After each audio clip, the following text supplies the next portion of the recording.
Sir ଏ ଯୋଉ duplicate ଚାବି କଥା ଆସୁଛି ହଁ ତାର କାରଣଟା କଣ? ଡୁପ୍ଲିକେଟ ଚାବି କିଏ ତିଆରି କରିଥିଲା? ଶୁଣନ୍ତୁ, ଡୁପ୍ଲିକେଟ ମତେ କହିଲେ ଗୋଟେ ଡୁପ୍ଲିକେଟ ମୋର କମିଶନ ଆପଏଣ୍ଟ ହେଲା ପରେ ତାପରେ କି ଡୁପ୍ଲିକେଟ ଚାବି ମିଳିଲା ବୋଲେ ମାନେ ଗୋଟେ ଡୁପ୍ଲିକେଟ ଚାବି ଅଛି ବୋଲି କହିଲେ ରେକର୍ଡ ରୁମରେ। ତାପରେ ତାପରେ ଯେତେବେଳେ ମୁଁ କମିଶନ କାମ ଆରମ୍ଭ କଲି ମତେ ଗୋଟେ ପିଟିସନ ପଡିଲା ଯେ ସେ ଚାବିରେ ଆପଣ ଚାଲନ୍ତୁ ଟିକେ ଖୋଲନ୍ତୁ ସେ ତାଲା।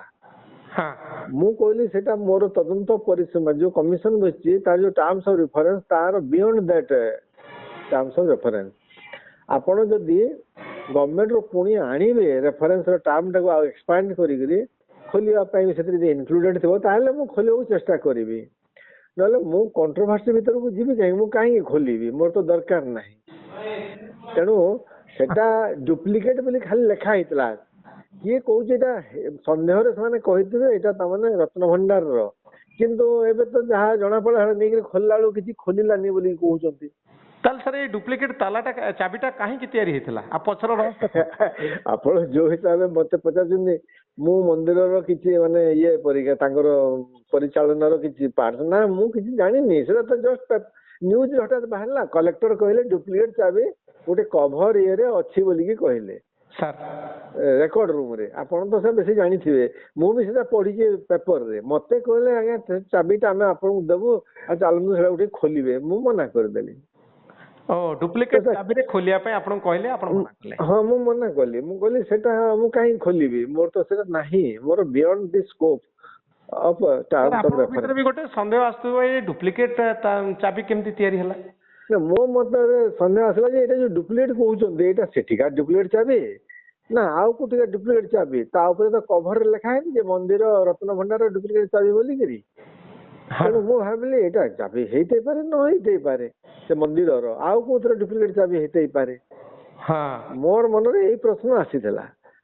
ଆଉ ଯଦି ବି କରିଥାନ୍ତେ ସେ ମନ୍ଦିର ଚାବି ବୋଲି କିଛି ଗୋଟେ କରିଥାନ୍ତେ ତାହେଲେ ବି ମୁଁ ଖୋଲି ନଥାନ୍ତି, କାହିଁକି ଖୋଲିବା ପାଇଁ ମତେ ଷ୍ଟକ୍ ନେବା ପାଇଁ ଏବେ ଯୋଉ କମିଶନ ହେଇଛନ୍ତି ଏବେ ଯୋଉ ସିଏ ଖୋଲିବେ, ଷ୍ଟକ୍ ନେବେ, ରିପେୟାରିଂ କରିବେ, ସବୁ ତାଙ୍କର ଟର୍ମସ ଅଫ ଇଏରେ ସେ ସବୁ ଅଛି। ମୋର ଥିରେ ନଥିଲା। ଆମ ଗୋଟେ ଆପଣଙ୍କ ପାଖରେ ମ୍ୟାଣ୍ଡେଟ ନାଇଁ ସେଇ ସ୍କୋପ ନଥିଲା। କହିଲା ପରେ ସେ circumstances leading to the missing of the କି ଏମିତି କଣ ସେ ଟର୍ମଟା ଇଏ ଥିଲା। ସେତିକିରେ ମୁଁ ଯାହା ସ୍କୋପ ଥିଲା ମୁଁ ସେତିକି କଲି। ଆଉ ସେଥିପାଇଁ ବୋଲିକି ମୁଁ 4-5 ମାସ ଭିତରେ ତାକୁ ଛାଡ଼ିଦେଲି। ତାଙ୍କୁ ସବୁ ସ୍କୋପ ଦିଆ, ହଁ 5 ମାସ ଭିତରେ ଲାଗିଲା ଛାଡ଼ିଦେଲି। ଆଉ ମୋର ଟର୍ମସ ଅଫ ରେଫରେନ୍ସ ବହୁତ ଲିମିଟେଡ ଥିଲା, ତେଣୁ ତାକୁ ଲମ୍ବେଇଥିଲେ ମାନେ ମୁଁ ଯାଇକି ଖୋଲିଥିଲେ ବି ହେଇଥାନ୍ତା। ମୁଁ କହିଲି ନାଇଁ ମୁଁ ଖୋଲିବିନି, କାହିଁ ଖୋଲିବ ହେଇଥାନ୍ତା କଣ, କିଏ ମତେ ଚ୍ୟାଲେଞ୍ଜ କରିଥାନ୍ତା କି? ଖୋଲିଥାନ୍ତି, ଗଣତି କରିଥାନ୍ତି, ଏସବୁ କରିଥାନ୍ତେ। ମୁଁ କହିଲି ନାହିଁ ସେଟା କାହିଁକି କରିବି, ହଁ ନଥିଲା। ସାର୍ ଗଜପତି ମହାରାଜ ଏ ବିଷୟରେ କିଛି ସାଟିସ୍ଫାକ୍ଟୋରି ଆନ୍ସର ଦେଇପାରିଲେ କି? ଗଜପତି ମହାରାଜ ଏଇଥିରେ ପିକ୍ଚରରେ ନଥିଲେ, କିନ୍ତୁ ତାଙ୍କର କରେସ୍ପଣ୍ଡେନ୍ସରୁ ଯାହା ଜଣା ପଡୁଥିଲା ଏମାନେ ମଝିରେ ମଝିରେ ତାଙ୍କୁ ପ୍ରଥମରୁ ଯେତେବେଳେ ଆକ୍ଟ ହେଲା ଇଏ ହେଲା ସେତେବେଳୁ ତାଙ୍କ ମଝିରେ ତାଙ୍କ ସହିତ କଣ୍ଟାକ୍ଟ ରହିଲେ, ଚାବି ମାଗିଲେ ନା କଣ। ଅନେକ ଦିନ ପରେ କଣ ଗଜପତି ମହାରାଜ ଆଗରୁ ସେତେବେଳେ କିଏ ଥିଲେ କି ଆମେ, ସେ କହିଲେ ଯେ ମୋ ପାଖରେ ଏତିକି ଚାବି ଅଛି, ନିଅନ୍ତୁ ଦେଖନ୍ତୁ ସେଥିରେ ଖୋଲିବ, ଯଦି ଖୋଲିବ, ଆମ ପାଖରେ ଆଉ ଅନ୍ୟ କିଛି ଚାବି ନାହିଁ। ସେଇ ଚାବି ନେଇକିରି କଣ ଖୋଲାଖୋଲି କଲେ, ହେରା ସେଇଥିରେ କୌଣସି ଚାବି ସେଥିରେ ଖୋଲିଲାନି। ସେଇ ଚାବିରେ ରତ୍ନଭଣ୍ଡାର ବୋଲି ଏତିକି ପେପରରେ ଥିଲା। ତ ଆପଣ ସାର୍ ସେ ଗଜପତିଙ୍କର ଚାବିକୁ ନେଇକିରି ଆପଣ ଦେଖିଲେ, ଟେଷ୍ଟ କଲେ, କିନ୍ତୁ କୋଉଥିରେ ହେଲାନି?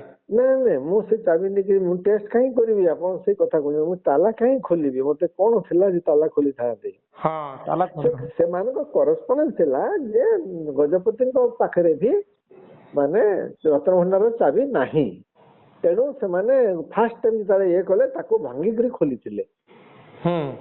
ଗୋଟେ କୋଉ ବର୍ଷ ଗୋଟେ ତାକୁ ଭାଙ୍ଗିକିରି ଖୋଲିଥିଲେ।